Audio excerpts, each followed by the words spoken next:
බලපංකෝ banner එකට ගහන්න 100ගේ photo එකක් නැහැනේ. අප්පා. වයසක මිනිස්සු නැති වුනහම ඕක තමයි ඉතින් ලෙඩේ. උඹ කෝකටත් අර කාමරේ තියෙන කබඩ් වගේ. ඒකේ ෆොටෝ ඇල්බම් වගේක් තියෙනවා මම දැක්කා. අනිත් පොඩ බලපන් 100ගේ ෆොටෝ එකක් තියෙනවා. හරි මට අක්කල් කියලා බලන්න. මේ ෆොටෝ එකක් තිබ්බොත් එහෙම හන්දි ස්ටුඩියෝ එකට ගිහිල්ලා බැනර් එකක් ගහගෙන වරින් ඈ. හරි මට අක්කල් බලන්න. එහෙමවත් කරුම ඉතින් වෙන මොකද කරන්නේ? එතකොට රැට කෑම? රැට කෑම නම් අපි ෆ්‍රයිඩ් රයිස් උයන්නේ නේ බං හැදුවේ. ෆ්‍රයිඩ් රයිස් වෙලා බේරෙන්න බෑ බං අපේ නෑදෑයත් එක්ක. ඔන්න කොසි බතිය දීලා දාපන්. නම්මකුට. හරි. බැනරෙක් ගිහලා ගහනම දැම්ම. බැනර් එක ගැහුවද උඹ? ඔව්. යමම් බලන්න යමම්.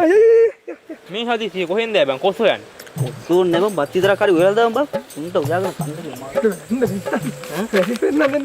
අර තියෙන වැඩේ ගිනි ගින්දට කරලා තියන්නේ. මොකක්ද අර කොර කරලා තියෙන්නේ? ෆොටෝ එකක් හෙව්ව තිබ්බේ නෑ අයියා. කොහොම හරි දැන් මේ වැඩේ මෙතන වෙන්නත් එපේ. සක්ගාලා කියලා මිනිහ ෆොටෝ එකක් ගහගත්තා.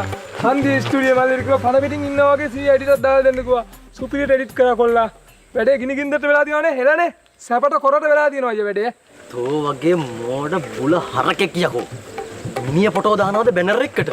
ඒ මදියට අර මෙහෙමත් කරගෙන ඉන්නේ. මෝඩ හරක කලව දාපන් මේක.